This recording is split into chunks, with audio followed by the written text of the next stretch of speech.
Day straight again. Uh, let's do this. All right. Welcome to 99% Geek presents an audiobook theater podcast. I am your host and writer behind 99geek.ca, Andrew Geczy, and this is being recorded on what day is it today? Sunday, January 24th, 2021. I've been writing since Saturday morning. Slept a little bit, but I'm still really loopy. But it's done. We did it. My goal in life has always been to write for television, but it's a goal I've had little luck so far in attaining, so instead I've resorted to self-publishing novels on Amazon, writing the monthly chapters like episodes of TV shows that people can download at patreon.com/99geek.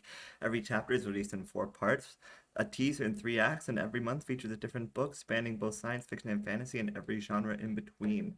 That's right, I wrote all the books featured on this podcast working nights. I used to work nights at a local gas station to make ends meet. Now I'm living off employment insurance for the time being. I live in what feels like a poverty nightmare, praying to God I manage to make it as a writer before the night shift cognitively destroys me for good. I can feel it eating away at me year after year. If I could only find an audience or an agent or help of any kind, but I have nothing, no backup, no support. I'm completely alone, pro bono, with nothing but my passion for telling stories, and thus I ask you not to judge me or my work, my production values too harshly. I'm doing the best I can with no money and time. I've got more time now than money these days. Tonight we'll be reading from Phase 2 of Season 1 of 99% Geek, a chapter of a book entitled Isabol Tseung Voice News. Remember, you can follow along at patreon.com/99geek. Chapters are somewhat standalone, but at least make sure you start on week 1. This is not week 1. Oh, I forgot to update with the name of, okay, book, reading, Isabol Tseung Voice News, 1x05, week 3. Update. Alright, perhaps to. Hopefully that works. I'm still new to this whole doing it on video thing. My apologies. This is not week 1, this is week 3, so get out of here if you're new to all this and go listen to some of the other recordings I have. This is chapter or episode number 5 of Isabol Tseung Voice News, entitled A Dance with the Wind. And so we continue with week number 3, and it's a flashback. Alia found the alley she was looking for, checking her map just to be sure. Getting it wrong would be bad, for more than just her. She looked both ways, making sure she wasn't being followed. She knew what to look for. Even the most expert trackers couldn't follow her without her knowing. People passed her by, going about their day. There was nothing suspicious, except her.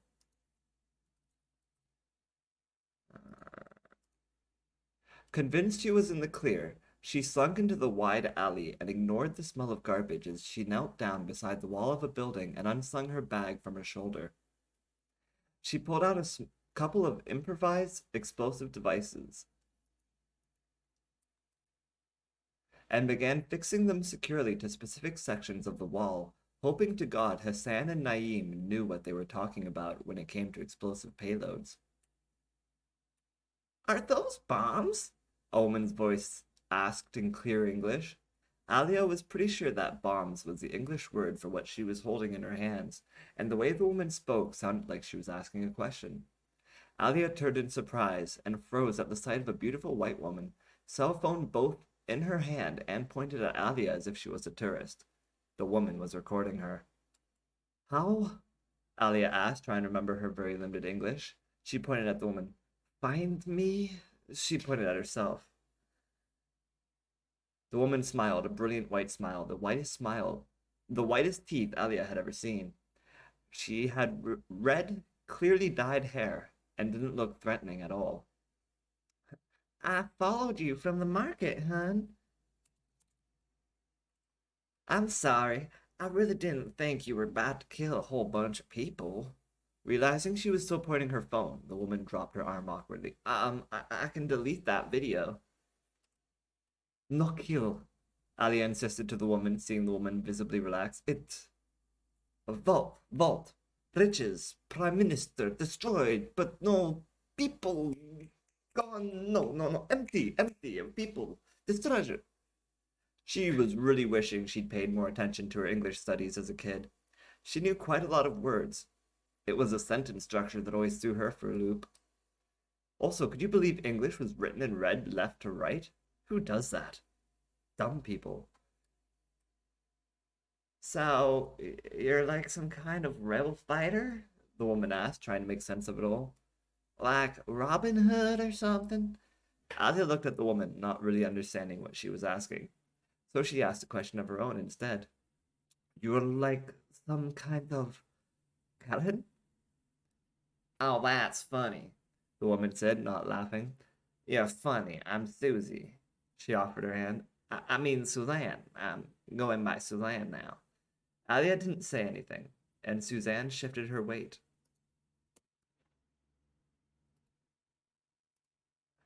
Anxiously continuing to talk.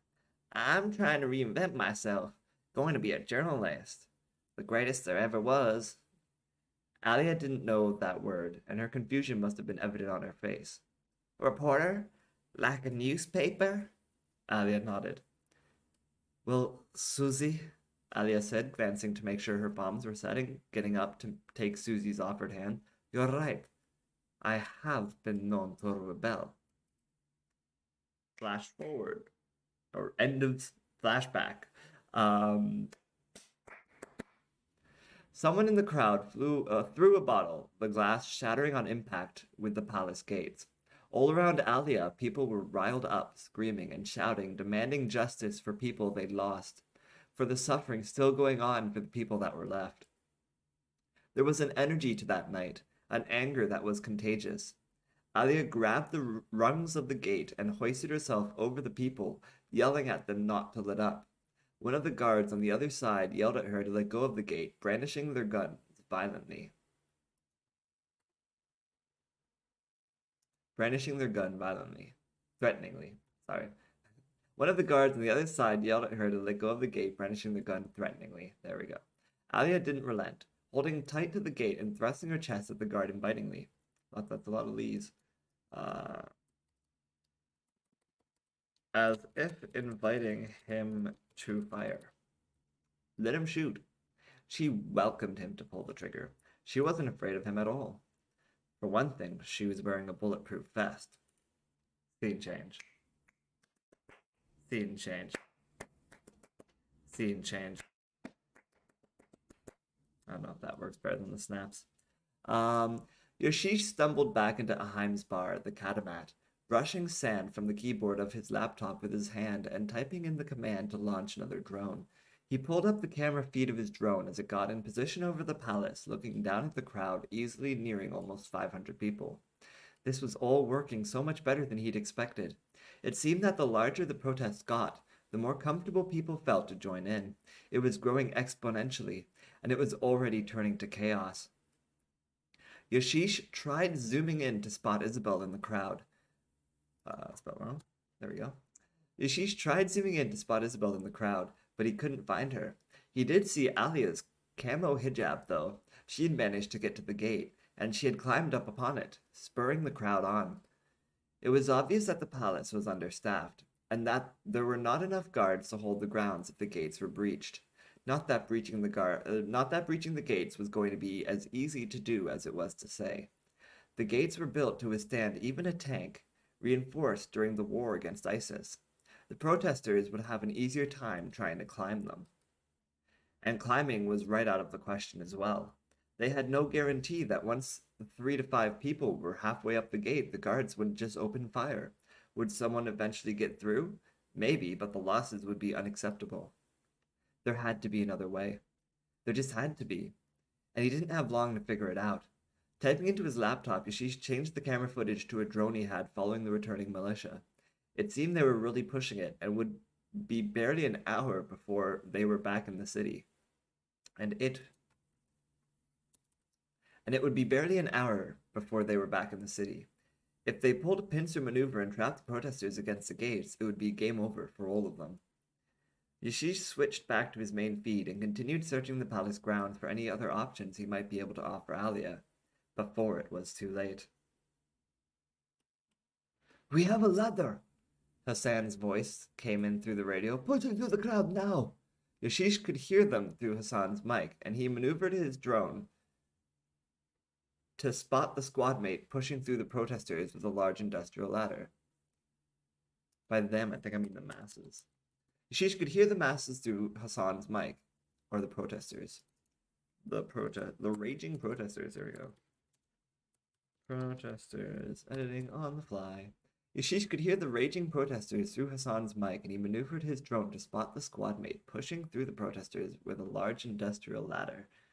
Fumbling madly for the radio, Yashish spoke his warning over the mic. "Don't let the guards see it," he said. Take it to the tower instead." The controls for the gate were in the tower. If they could take that, then they could open the gates no problem. Hassananan,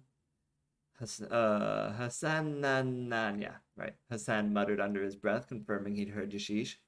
On the drone feed, Yashish could watch them change direction in the crowd. Water break, do. Water is delicious, and you should drink water. It's good for you. Anyway, water break, do, water break. Scene change. Scene change.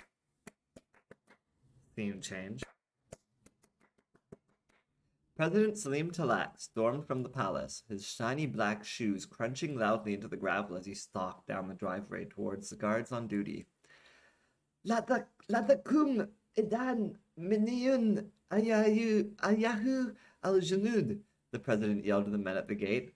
Litlak alnar yala ayi shaks tatabaruna didana. You have my permission, soldiers, to shoot anyone you deem a threat. The guards on duty all looked at him blankly. Saidi, the guard closest to him said, lowering his mask to speak. Innahum laisu mislina. Sir, they aren't armed. Hasan, Halim said, straightening his dress suit. Idha rayat ayu shayi atlak alnar awlan. Lin yakum ilyak. Well, if you think you see anything, shoot first. If you're wrong, no one will judge you. They were, after all, just people. Iraq had so many more where they came from. His eyes landed on the form of a woman hanging off the gate. He recognized her from the camera footage. She was the rebel leader who rescued the journalist from under his clutches, the one who led the resistance, the one with the camo hijab. Scene change. Scene change. Naeem was watching the palace grounds from his vantage point on the roof of a hotel across the way, watching, and could see Salim Talak point Alia out to his men. They began closing in on her. Ibdu an ladak muwajib alaya, Naeem muttered through the radio. You seem to have an admirer. Alia dropped the gate, disappearing from Naeem's sight into the crowd. Scene change. Scene change. Isabol straightened in the crowd after taking an accidental elbow to the face. She tried to focus her camera back on Alia, but found that the rebel leader had disappeared from her spot at the head of the protest. She supposed now would be as good a time as ever. She turned the camera around so that it was facing her with the gate behind her. I'm Isabel Young, Voice News, standing outside the Mosul Palace, center of the government for the current Iraqi regime, where a large protest seems to have broken out, with citizens from across the city all coming together to voice their grievances about the repeated genocides that they have been subjected to. Before the riots began, Isabel continued reporting as she tried to keep the camera steady in the jostling crowd, I was able to sit down with one of the women who started this entire movement, a woman who lost her child to a brutal government attack, and here it is. She figured she would edit in the interview at that point, follow it with the footage she had of the riot starting, and then cut back to her. It's affecting stuff, she said into the camera, at the point she figured she'd cut back to herself. She looked behind her at the chaos she was picking up on camera, and saw a ladder rise up on the right of the gate, leaned against the watchtower where two guards were looking towards the gate and away from the ladder. It looks like the protesters are attempting something, Isabel said, watching as Alia surged up the ladder. Scene change. The guards weren't looking in Alia's direction as she ran up the ladder faster than anyone had ever gone up a ladder. She practically didn't use her arms at all until she reached the top. They had managed the protesters. Let's fix this sentence here. It was so exciting for a second. She practically didn't use her arms at all until she reached the top. The protesters managed to lean the ladder on the far side of the tower, away from the gate, so the guards behind the gate couldn't see what they were up to or have a clear shot. There had been one guard on the wall who might have seen them had Alia not waited for him to turn around before giving the go-ahead to raise the ladder. As soon as it was in place, she was running up it, grabbing the rail at the top as the top rung of the ladder creaked. The two guards turned towards her, and Alia flipped herself over the rail feet first. She managed to kick aside one guard's gun with one leg, planting her other boot on his face and knocking him back. She landed on her feet and slapped aside the other guard's gun. It went wide, but he pulled the trigger anyway and shot up the electronic gate controls. Yes, Arbota! Alia swore in Arabic, shoving the second guard back to the entrance of the tower with both her palms on his chest. The first guard tried to punch at her, but she even dodged his feeble punch, lightly kicking at his shin as she swept past him. Not enough to break his leg, or even trip him, just enough to get him a little off balance. She then grabbed the table upon which sat the tower's busted controls and lifted herself into the air with her arms to plant both feet on the first guard and kick him back into the second. Both guards fell out from the tower into the palace grounds. Scene change. Scene change.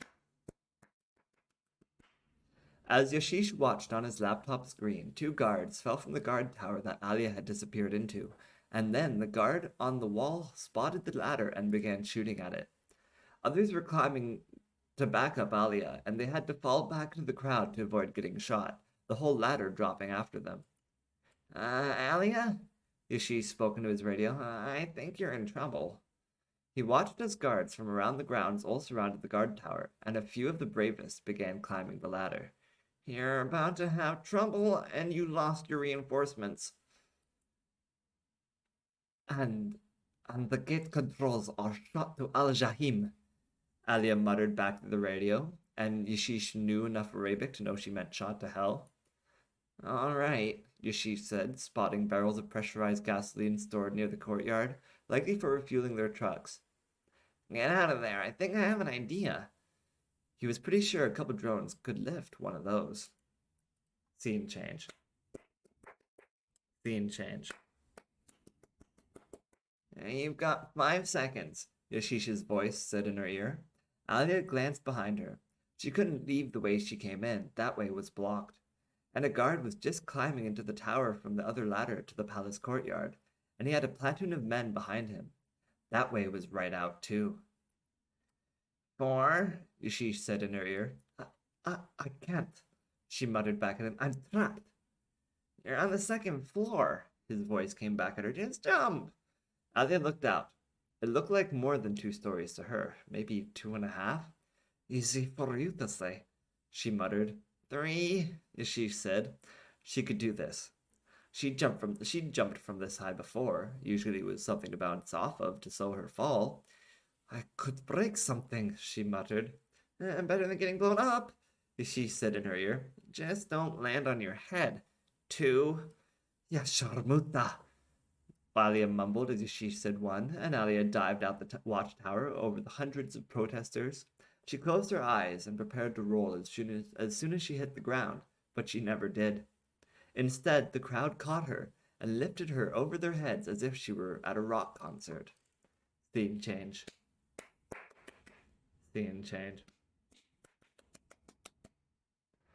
Naeem watched as Alia died from the tower and was caught. He also watched as Yashish's drones dropped the canister of gasoline from above the tower. The canister hit the slanted roof and rolled down the side towards the protesters. Naeem didn't want to inform Yashish that it generally took more than that to spark a gas can. Instead of saying anything at all, Naeem simply aimed at the gas can with his high-powered rifle and pulled the trigger. His sniper shot grazed the pressurized gas can, and it exploded with enough force to tear the entire watchtower apart. There was a loud boom, even deafening for Naeem, all the way across the street, and the debris was largely focused towards the courtyard, blowing inward what parts of the tower didn't collapse in on itself. Scene change. Scene change. Yashish looked away from the screen. He didn't want to watch Alia getting blown up in a tower because of him. Of course, he needed to look. Maybe just one peek. Alia was riding the crowd like a rock star. She was okay. Yashish pumped his arms in the air. Yes! He exclaimed, remembering he was in the bar by himself, looking around embarrassed, making sure no one saw him, and then focusing up at his computer screen. His plan had worked. The gas candy dropped on the tower blew it up, leaving a gap the protesters could get through into the courtyard. On top of that, the blast seemed to have cleared a gap between the gate and the wall for protesters to surge through. Isn't that what I just said? Okay, that needs to be fixed. Again, I was so tired at this point. The gas can he dropped on the tower blew it up, leaving a gap for the causing the brick tower to collapse in on itself. We're gonna make this work. On top of that, the collapse tower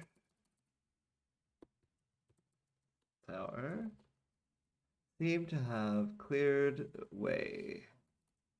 Cleared a gap. Okay, there we go. Okay, that should work. Let's give it a try. Yes, he exclaimed, remembering he was in the bar by himself, looking around embarrassed, making sure no one saw him, and then focusing up at his computer screen. His plan had worked. The gas can he dropped on the tower blew it up, causing the brick tower to collapse in on itself. On top of that, the collapsed tower seemed to have cleared a gap between the gate and the wall for protesters to surge through. Yashish tabbed to his drone following the incoming military caravan. You have just over half an hour, he told Alia through the radio. Scene change. Oh, I'm doing the snaps, that doesn't work right. Scene change. That way, Alia yelled, awkward, gesturing towards the pile of debris people were beginning to climb. I need to go that way, Alia insisted, as if she had any control over the crowd at this point. To her surprise, they did in fact start changing her direction. Perhaps this wasn't so bad after all. Hey, she reacted to someone wanted touching. Careful where you put your hands, people. They set her down on the pile of debris, and she climbed the remaining steps to the top of the pile, a wounded guard crawling up from the other side to meet her. He swung his club at her, and she blocked it with her arm over her face. Blocking a second swing at the elbow with her right arm, she grabbed his wrist with her left and twisted it as she dropped him to the ground. Taking his baton, she threw it at a man leveling his AK-47 at her. The club hit him hard and threw off his arm, giving her time to bolt down the pile of debris and tackle him with a knee to his neck. Taking his gun from his hands, she swept it around in her left, firing off shots at other armed guards in the courtyard in a sweeping arc. Spotting guards up above on the walls, readying their weapons, she pulled her pistol in her right and steadied her aim. 3 shots took out one guard, another shot took out a second. More protesters began flooding the courtyard behind Alia, but her gaze landed on exactly the person she was looking for, President Salim Talak. He had been barking orders to his men, but had been shrieking back towards the palace entrance when the explosion happened. Seeing Alia's gaze land on him and lock in place, he turned and ran for it into the building. Les Bahadhi al-Shari, Alia muttered under her breath as she gave chase.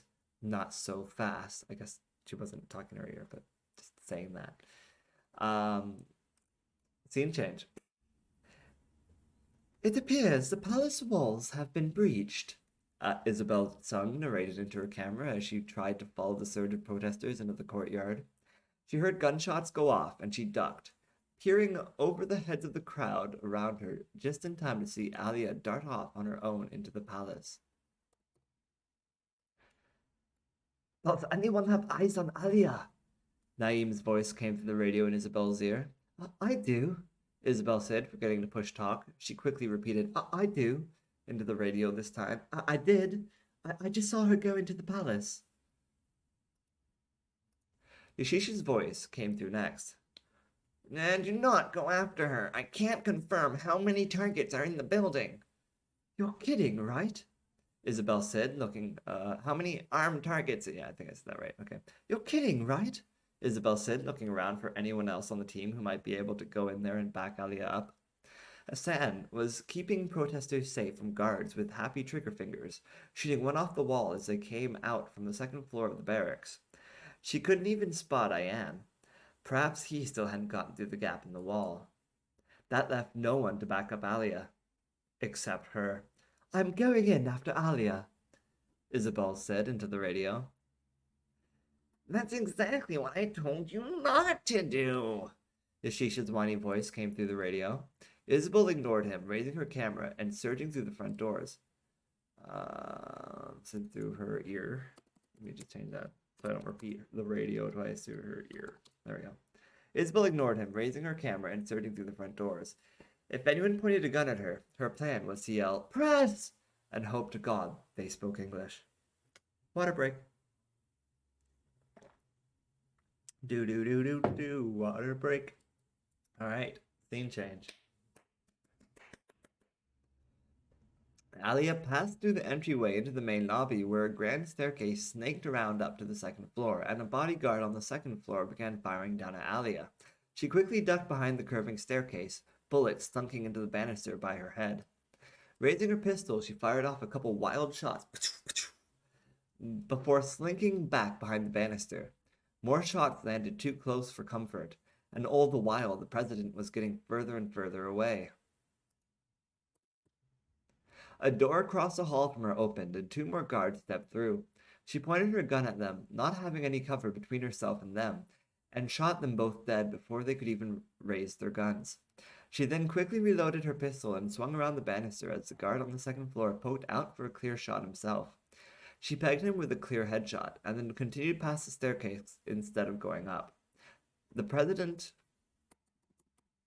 didn't run up no stairs. Instead, she followed his more likely path into the back, through a smoking room with a lit fireplace. On the walls were portraits of old rulers, as well as the current Prime Minister's family portrait. Alia didn't allow herself to be distracted, however, as a bodyguard dressed in Iraqi military garb charged in with a sword at the ready. It was the last thing Alia was expecting. She tried to turn her pistol on him, but he slashed her gun aside with his blade. He slashed at her, and she managed to hook his sword with her gun and threw his sword wide. He quickly brought it back in and thrust it at her as she backed away from him with her footing. She turned sideways to avoid his thrust and managed to smack him in the face with her pistol in a mad attempt to do something. He stumbled back and swung wildly, forcing Alia's back against the fireplace. Grabbing... what did I just do there? Nope, whoopsie. Grabbing a fire poker, she stabbed it into the fireplace, hooking on a burning log and throwing it out at the bodyguard. The embers blinded him, but still the guard surged forward, swinging his sword expertly at her. She managed to block his blade with her fire poker. Fencing with him as their blades, I should put that in quotations, as their blades collided twice more, and then a door over his shoulder opened and two more guards ran in to join him. These ones had guns. Alia backed out of the swordsman's reach and... yeah, that looks right to me. Swordsman's reach and shot down the two newcomers to the room. She turned her pistol on the swordsman, but he lunged forward and knocked her gun out of her hand. Again, she had to parry his attacks aside with a fire poker. Her footing continued to back away from the swordsman as he came at her, and she almost tripped and fell over her own pistol. Suddenly getting an idea, Alia kicked her gun up into the air as if she was going to catch it.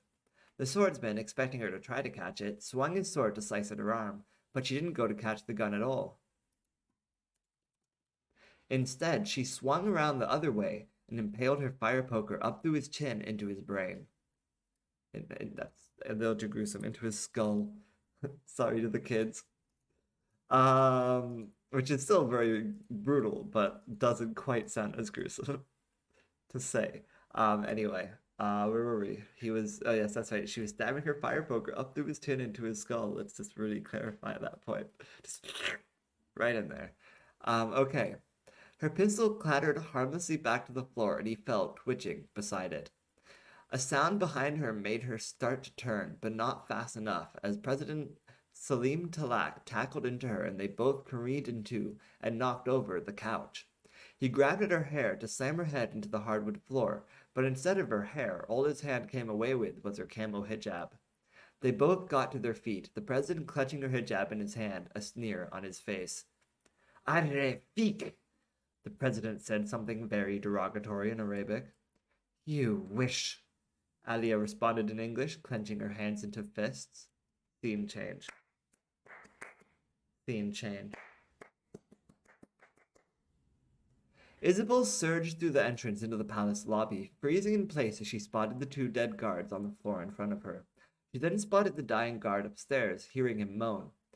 He died of a headshot. Well, he's moaning anyway, just don't think about it. Alia must have gone upstairs, Isabel reasoned, thinking herself so smart as she followed Alia's trail of bodies up the stairs.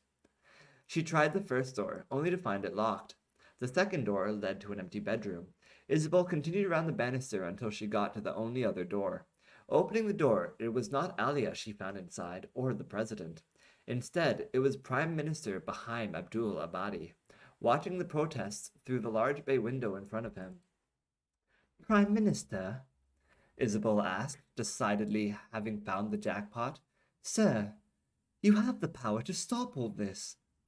I know we've had our disagreements, but I happen to believe in the decency of human beings, and I think you can make the right choice here. You can end all the suffering. You can bring peace and prosperity to your people. You can right so many wrongs. The Prime Minister stared at her blankly. You don't understand a word I'm saying, do you?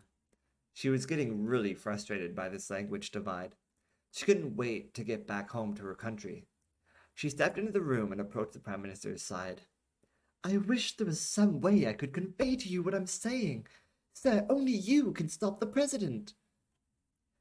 Yes, the Prime Minister said, and to Isabel's immense relief, he had seemingly understood every word she'd said. Good, he continued, speaking slow and labored. Clearly English wasn't his first language, but at least it was something she could work with. But I ask you, why should I? And that is the end of week 3.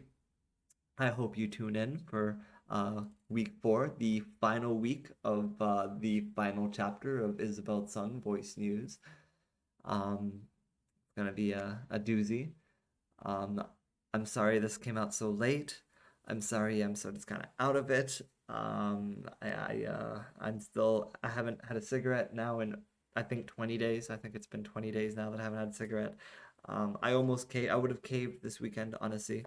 I think, and probably could have been fine with my writing. But I'm at negative $18 in my bank account right now, so there was no caving allowed. So being poor actually saved me, and I am still successfully quitting smoking somehow. I'm still holding on anyway, for the time being. So that was me largely banging my head into a wall for 2 straight days, and I slept a bunch too, on and off for like half an hour here, an hour there, while I was trying to get shit together, just little naps, but like I haven't. Yeah, this weekend has been like a blur to me.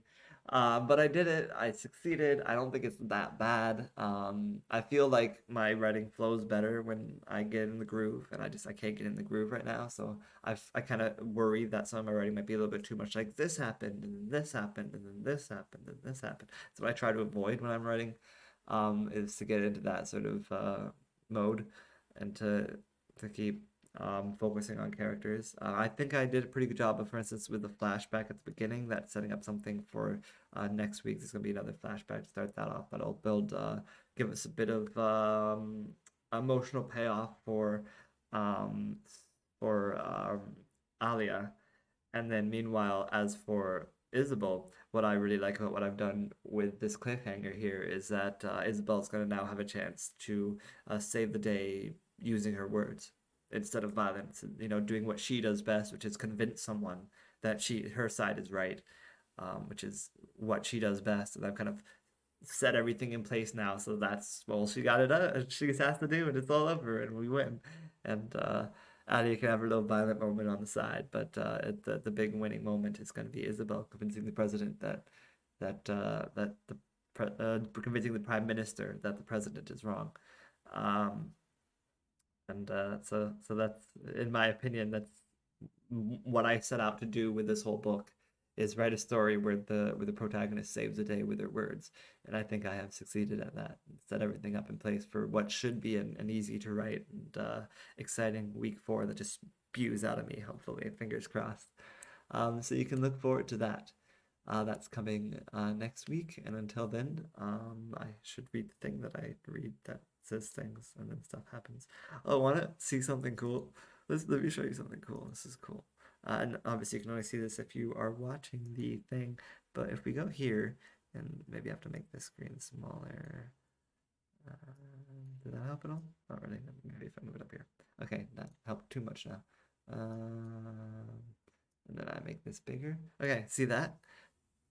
Yesterday, while I was banging my head against the wall, being all crazy, and loopy like I am right now, woo, crazy, woo. A lot of people randomly visited my Patreon. More people than I've ever seen visit my Patreon before in my entire life. Like, here's what's normal for my Patreon. There's like, you can't. It's such a small server, you can't even see it. But it's like 10 people there, and maybe 12 people there, and 23 people there, and less than that, 10 people there, 5 people there. You're like, this one's like 20 people, 25 people. And then suddenly 871 people yesterday suddenly tuned into my Patreon. I don't know why. I got a new Patreon subscriber too. It's very exciting. I can show you this too. And they are, their name is The Neighbor, is what they like to be called. I know them on Twitter. And they have been sort of, it's kind of, there's someone who messaged me privately, and we've had some private conversations, and they seem pretty chill. And they just randomly decided to subscribe. They were complimenting me on how well, how consistent my release schedule is. And I laughed and made it clear to them that it was all really holding on by a thin thread. And that's clear because I barely got this out before the weekend was over. But I did it. I said I would do it today. Usually it's out in the morning. Usually I have it done Saturday night, and then Sunday morning I do this and then release it. So that didn't happen, but I managed to finish it. The sun's still even up. It hasn't gone down yet in my time zone. It's a miracle. It's a Christmas miracle, or a January miracle, a New Year miracle, 2021.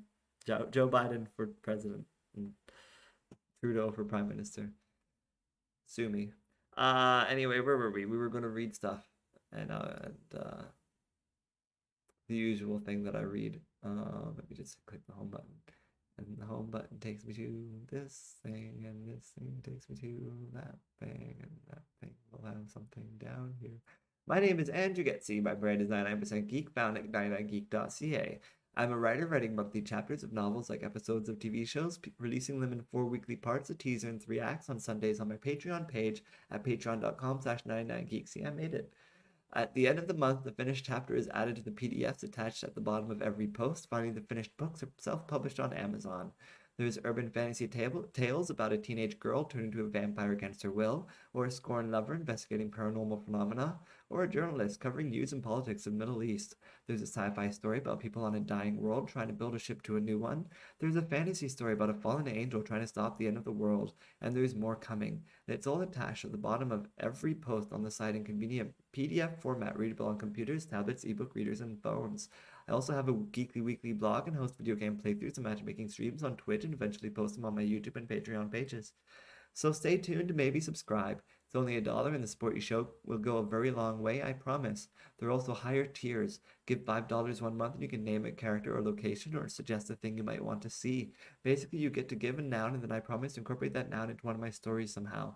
Maybe not the same month you give the suggestion, but within 1 cycle of books guaranteed. No matter how crazy, you can't sabotage me, I promise. You can keep giving nouns for every month you pay at the $5 tier. Or if you give $10, you don't get 2 nouns, but you can give a description. Describe the personality of your character, or the look of your location, or the importance of your item. For $10, you get a noun and a description. You can also give $1 towards supporting my efforts at video game streaming, or my weekly blog.